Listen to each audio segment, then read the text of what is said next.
That was a really good like showcase of what the ship can't do, what it can't deal with. Now I'll answer Yak's question. So, I've made this comparison quite a few times, so I will try and keep it brief. However, the surface similarity that you would assume when you see the fact that this has 3 triple torpedo launchers is, oh, it's a Shima. But there's some significant differences. So the torpedoes are lower damage, quite considerably lower damage. So they're like mid-teens damage. They're not particularly fast, but they're neither are Shimas, but they're a little bit slower than Shimas. The detectability on the torps is going to be probably slightly better, but the speed makes that not really important. The torpedo angles are much, much worse on this. But you have a reload booster, which you can boost. So you have a boostable reload booster. So you can do 30 torps in the water at once, and then you can use your F key, which you probably have charged because it charges by being unspotted, to get another reload booster a minute or so after you used the first one, like 100 seconds. And so you can do 30 and then 15 a minute later. And you can do that several times during the game. But you're horrendously slow because you don't have the British acceleration. You have to take acceleration on the upgrades, otherwise it's unplayable, which means you lose the rudder shift that you would take on daring. And that makes this into a bit of a lump. So this is very slow, it's very unmaneuverable, it's okay concealment, so you're the same as gearing without the legendary 5-8, but that means that other torp boats are very likely to outspot you, so the Yugamos and the Kagaros and the Jaegers and the Shimas and all those kind of ships are going to outspot you. Anything that doesn't outspot you is probably going to outgun you. And a lot of the destroyers, if they realize that it's you that's spotting them, they will simply turn around and come and kill you because they can catch you up.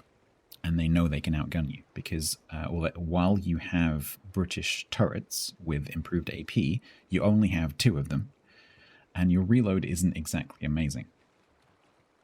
So you can kind of like gun things, but not really. Not really. So this really can't defend itself very well. You can put a lot of torpedoes in the water against an enemy destroyer, and if you're a very good player, you might be able to bait them into turning into the torpedoes. But the chances of that happening are quite low, and then of course you've spammed a whole load of torps across a cap or something, and it's not going to hit anything, and it's just a waste of torps. And probably you're going to take some damage during that exchange as well.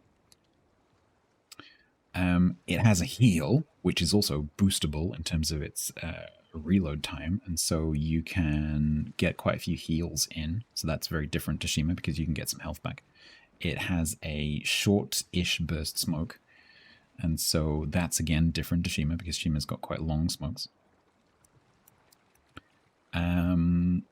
So while the playstyle is superficially similar, the fact that Shima's guns do much more damage, the fact that Shima has better concealment, better maneuverability, which is saying something, the fact that the torpedo angles on Shima are better, not amazing, but they're better, and the fact that the torpedoes are so much more dangerous on Shima and longer range, because they reach out to 12-kilometer radar range, whereas with 10.5s on this, you have to go significantly into a 12-kilometer radar in order to torp things. And even a 10-kilometer radar, you might actually have to go into depending on what the situation is, you might have to go into the radar a bit to get some torps off. So it's superficially similar, but actually quite different in terms of the detail of how it plays, particularly when you're playing around positions where you have to sort of stop and start and turn suddenly, like particularly when you're playing around caps, arms race buffs, things like that, where you suddenly have to change direction because you can't suddenly do anything. So even Shima in those kind of situations is relatively maneuverable because it's got a reload, because it's got a speed boost and it's just better base speed. And so you can jiggle around a bit more.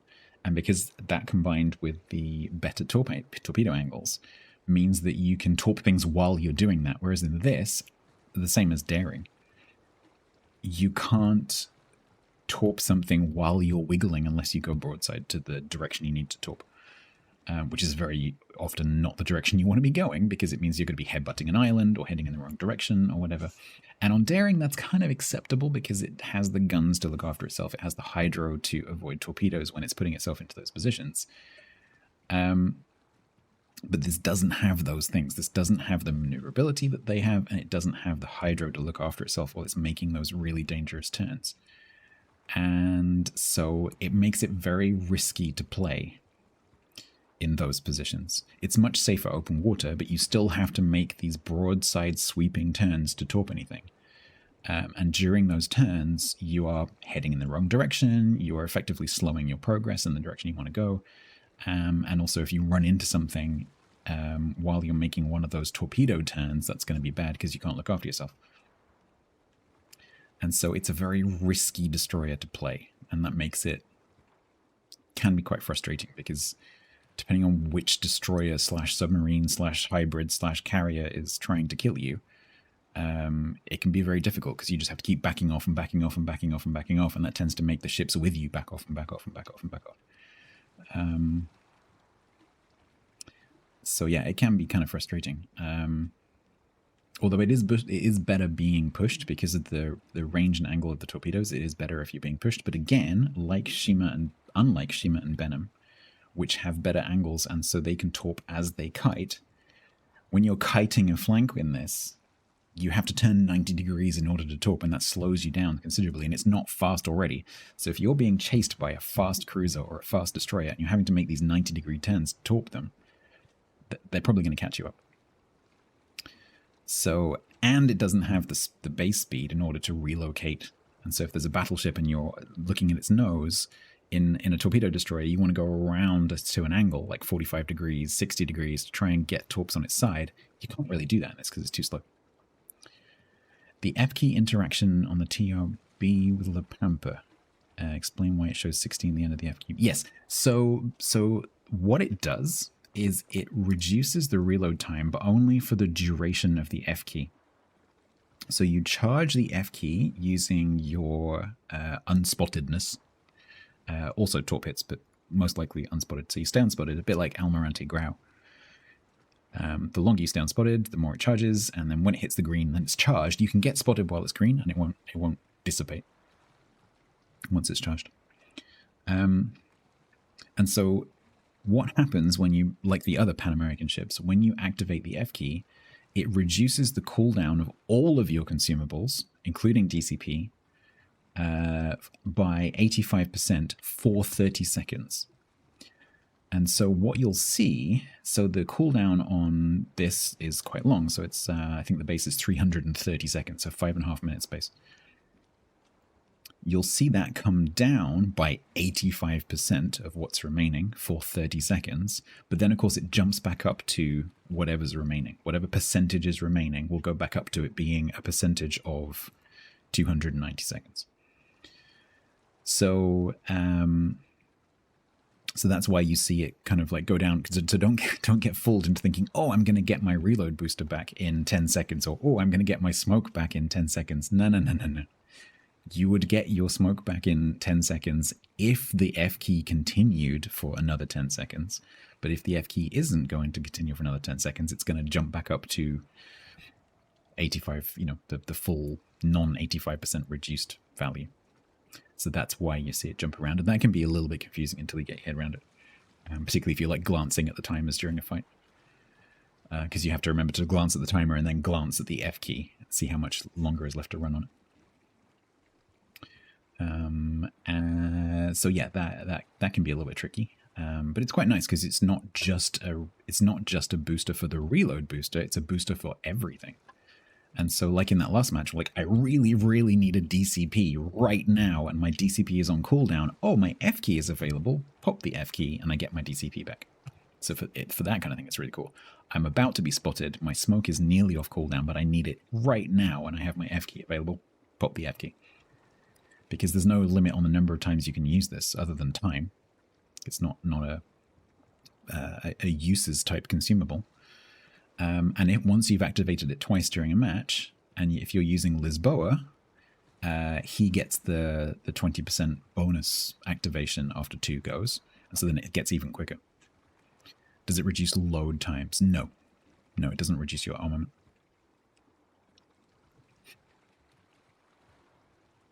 You have to have very good map awareness. You have to, like any torpedo destroyer, you have to think ahead, but it's especially true in this one because you have to anticipate having to move, because you need to start moving earlier.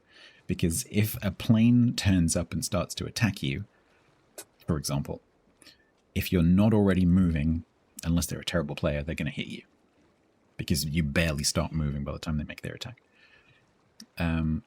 So if those planes were spotted coming in, and then maybe they go dark over an island, and you didn't see them coming, you know, so you have to be very, very aware. So you'll notice when I'm playing any destroyer, but when I'm playing this especially, my eyes are glued to the minimap. Because you have to know exactly where everything is all the time.